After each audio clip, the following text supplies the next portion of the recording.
வணக்கம், welcome to EVC life style.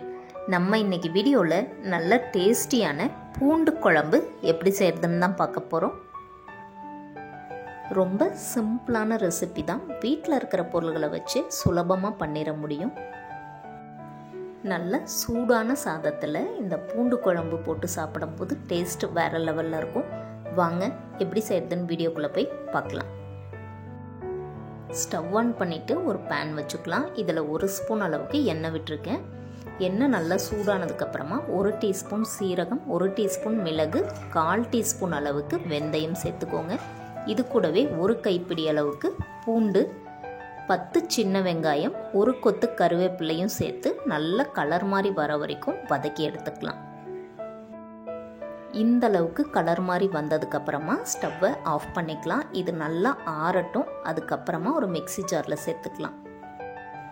இது கூடவே ஒரு பெரிய சைஸ் தக்காளி பழம் எடுத்து அதை கட் பண்ணி சேர்த்துருக்கேன். இதை நல்லா ஃபைன் பேஸ்ட்டாக அரைச்சி எடுத்துகிட்டு வந்துடலாம்.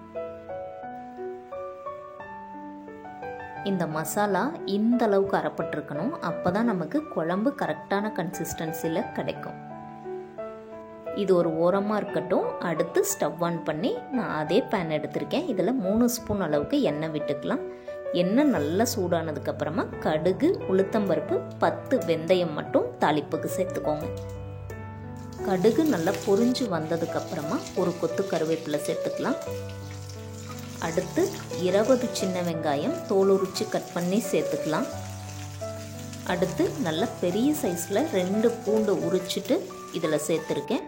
இது கூடவே கொஞ்சம் உப்பு சேர்த்து நல்லா கலர் மாதிரி வர வரைக்கும் வதக்கி விட்டுக்கலாம். இந்த குழம்புக்கு பூண்டை நல்லா தாராளமாக சேர்த்துக்கோங்க. நம்ம எந்த அளவுக்கு பூண்டு எடுத்துக்கிறோமோ அந்த அளவுக்கு குழம்போட டேஸ்ட் ரொம்பவே நல்லாயிருக்கும். அதே மாதிரி சின்ன வெங்காயம் மிஸ் பண்ணாமல் சேர்த்துக்கோங்க. நம்ம சேர்த்துருக்கிற வெங்காயம் பூண்டு நல்லா இந்த அளவுக்கு கலர் மாதிரி வந்ததுக்கப்புறமா 1/4 டீஸ்பூன் மஞ்சத்தூள், 1 டேபிள் ஸ்பூன் அளவுக்கு காஷ்மீரி மிளகாய்த்தூள், 2 டேபிள் ஸ்பூன் கொத்தமல்லி தூள் சேர்த்து நல்லா வதக்கி விட்டுக்கலாம். நம்ம ஏற்கனவே மசாலா அரைக்கும் போது மிளகு சேர்த்து அரைச்சிருக்கோம். நான் காரத்துக்கு காஷ்மீரி மிளகாய்த்தூள் தான் எடுத்திருக்கேன். இதில் காரம் கம்மியாக தான் இருக்கும். காரம்லாம் உங்களுடைய டேஸ்ட்டுக்கு தகுந்த மாதிரி அட்ஜஸ்ட் பண்ணிவிட்டு சேர்த்துக்கோங்க. 1 நிமிஷத்துக்கு நல்லா வதக்கி விட்டதுக்கப்புறமா நம்ம ஏற்கனவே அரைச்சி வச்சுருக்கிற மசாலாவை சேர்த்து நல்லா வதக்கி விட்டுக்கலாம். தக்காளியை நம்ம பச்சையாக தான் சேர்த்துருக்கோம். அதனால் இதை நல்லா எண்ணெயில் வதக்கி விட்டுட்டு எண்ணெய் பிரிஞ்சு வர வரைக்கும் வெயிட் பண்ணிக்கலாம். இந்த அளவுக்கு நல்லா எண்ணெய் பிரிஞ்சு வந்ததுக்கப்புறமா நான் ஒரு எலுமிச்சம்பழம் சைஸ் அளவுக்கு புளி எடுத்து அதை கரைச்சி எடுத்து வச்சுருக்கேன். அதை சேர்த்துக்கலாம். இது கூடவே நம்ம மசாலா அரைச்ச மிக்ஸி ஜாரில் கொஞ்சமாக தண்ணி விட்டு நான் அதையும் சேர்த்துக்கிறேன். இந்த குழம்புக்கு தேவையான உப்பு சேர்த்து நல்லா கலந்து விட்டுக்கலாம். இப்போது ஸ்டவ்வை மீடியம் ஃப்ளேமில் வச்சுட்டு ஒரு மூடி போட்டு மூடி வச்சிடலாம்.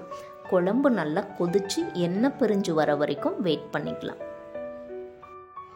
காஷ்மீரி மிளகாய்த்தூள் நான் கலருக்காக தான் சேர்த்துருக்கேன். உங்ககிட்ட இருந்தால் சேர்த்துக்கோங்க, இல்லைன்னா நார்மல் மிளகாய்த்தூளே சேர்த்துக்கோங்க.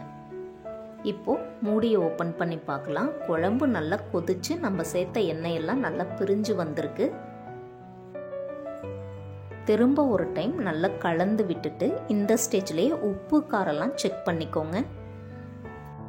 எனக்கு குழம்போட கன்சிஸ்டன்சி கரெக்டாக இருக்குது. இந்த குழம்பு ரொம்ப தண்ணியாக இருந்தாலும் நல்லா இருக்காது. உங்களுக்கு கெட்டியாக இருக்கிற மாதிரி இருந்தது அப்படின்னா கொஞ்சமாக சுடு தண்ணி சேர்த்து கலந்து விட்டுக்கோங்க. கடைசியாக 1 ஸ்பூன் அளவுக்கு பொடிச்ச வெல்லம் சேர்த்து நல்லா கலந்து விட்டுட்டு ஒரு கொதி வந்ததுக்கப்புறமா ஸ்டவ்வை ஆஃப் பண்ணிக்கலாம். வெல்லம் சேர்த்துறது ஆப்ஷனல் தான், உங்களுக்கு வேண்டாம் அப்படின்னா ஸ்கிப் பண்ணிக்கோங்க. ஆனால் வெல்லம் சேர்த்து செய்யும் போது இதோட டேஸ்ட் ரொம்பவே நல்லாயிருக்கும். அவ்வளோதான், நமக்கு சூப்பரான பூண்டு குழம்பு ரெடி. வீடியோ பிடிச்சிருந்தா லைக் பண்ணிவிட்டு ஷேர் பண்ணிவிட்டு மறக்காமல் நம்ம சேனலை சப்ஸ்கிரைப் பண்ணிக்கோங்க. பக்கத்தில் இருக்கிற பெல் ஐக்கானையும் கிளிக் பண்ணிக்கோங்க. தேங்க்யூ.